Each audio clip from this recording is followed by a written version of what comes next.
Moses and Muhammad, peace be upon them, both of them as a whole, they were accepted by the people.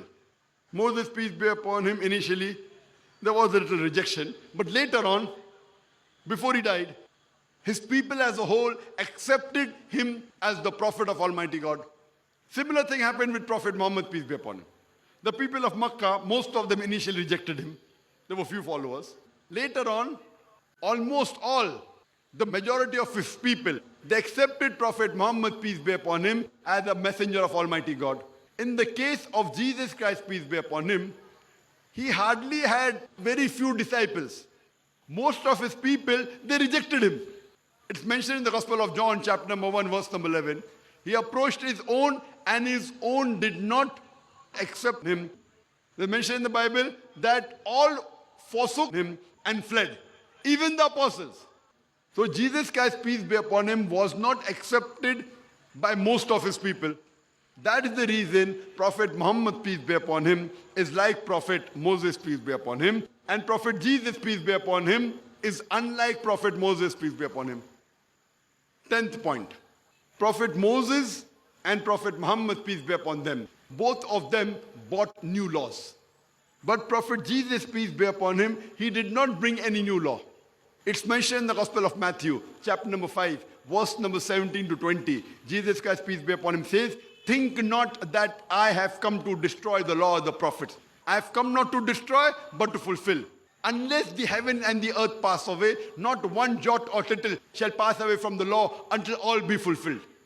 And whosoever shall break one of the least commandments shall be called least in the kingdom of heaven. And whosoever shall keep the commandments and teach men to do so shall be called great in the kingdom of heaven. Unless your righteousness exceeds the righteousness of the scribes and the Pharisees, in no way shall you enter the kingdom of heaven." So Jesus Christ, peace be upon him, only came to reconfirm, fulfill the law that came before. But according to Gospel of Matthew chapter 5, verse number 17 to 20, he did not bring any new law. That's the reason Prophet Muhammad, peace be upon him, is like Prophet Moses, peace be upon him. And Prophet Jesus, peace be upon him, is unlike Prophet Moses, peace be upon him.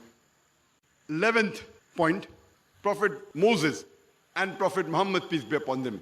Both of them, when the revelation was given to them by Almighty God, during their lifetime itself, the revelations were written down and they were complete. That is not the case with Prophet Jesus, peace be upon him. Prophet Moses, peace be upon him, when he got the revelation, during his lifetime itself it was written down. Same with Prophet Muhammad, peace be upon him. When the Quran was revealed over a period of 22.5 years, during his life itself, it was written and compiled. As far as Jesus, peace be upon him, is concerned, when the revelation was given to him, the Injil, it was written several years after he went from this earth. Scholars say more than 50 years, more than 60 years, more than 70 years after he left, the teachings were written down. That's the reason Prophet Muhammad, peace be upon him, is like Prophet Moses, peace be upon him, and Prophet Jesus, peace be upon him, is unlike Prophet Moses, peace be upon him. Prophet Moses and Muhammad, peace be upon them, both of them, besides bringing spiritual laws, they also brought social laws. Both of them, besides being spiritual leaders, they brought social laws. Laws how it should be led in society. As far as Jesus is concerned, peace be upon him, he only brought spiritual laws, reconfirmed what came earlier, but did not give any social law. That's the reason Muhammad, peace be upon him, is like Moses, peace be upon him, and Jesus, peace be upon him, is unlike Moses, peace be upon him.